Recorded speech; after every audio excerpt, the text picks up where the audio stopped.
Nandito tayo ngayon mga kado sa Prosi, dito sa Riaya, Quezon, kung saan namin hinihingi yung mga gulay at prutas na sira na hindi na mapapakinabangan ng tao.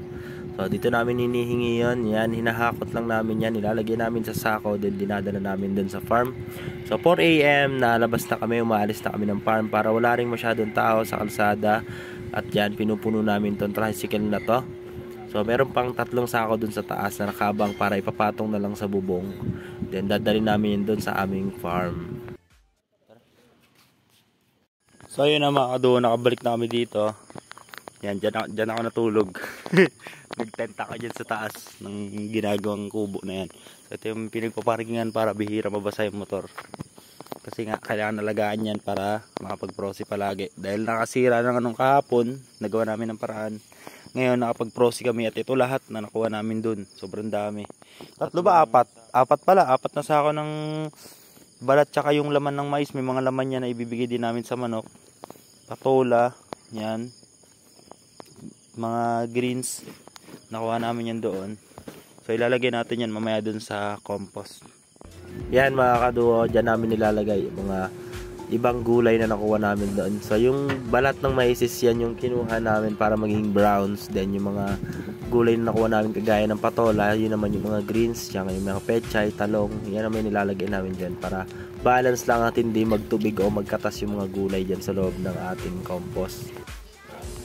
Malaking tulong din tong mga kaduo kagaya ng mais na to.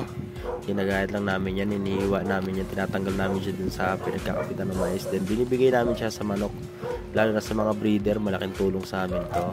Then yan, ibibigay namin yan sa mga manok. So ito yung iba sa mga manok na yan. Yan, sila yun na yung mga kinakain nila, yung mga maliliit talagang napaghiwaan lang. So binigay na namin yan dyan.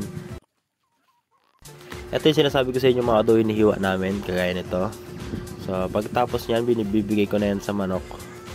Then, syempre ilalatag ko muna ng maayos yung mga balat ng mais para maayos yung pagkakalagay at hindi bundok-bundok sa loob. Then tsaka ko pagdalagay yung mga pinagkukuha naming mga gulay doon. Yan, chop-chopin lang natin yan ng mga ganyan. Then ilalatag natin ng mas maayos. After nyan mga kaduo, ganito na itsura nyan.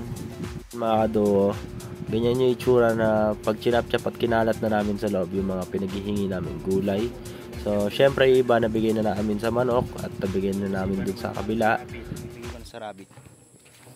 Yan. Antay ko na matuyo yan para maibigay sa rabbit mamaya.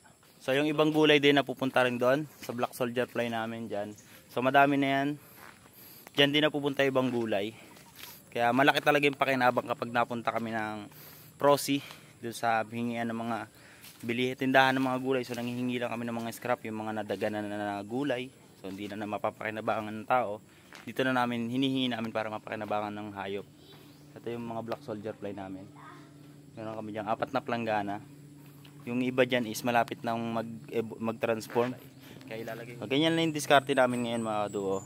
Lalo na to, malaking tulong talaga tong compost namin ngayon. Convos in the same wavelength. I don't need money, man, I don't need cash. The only thing I need is a shawty real bad.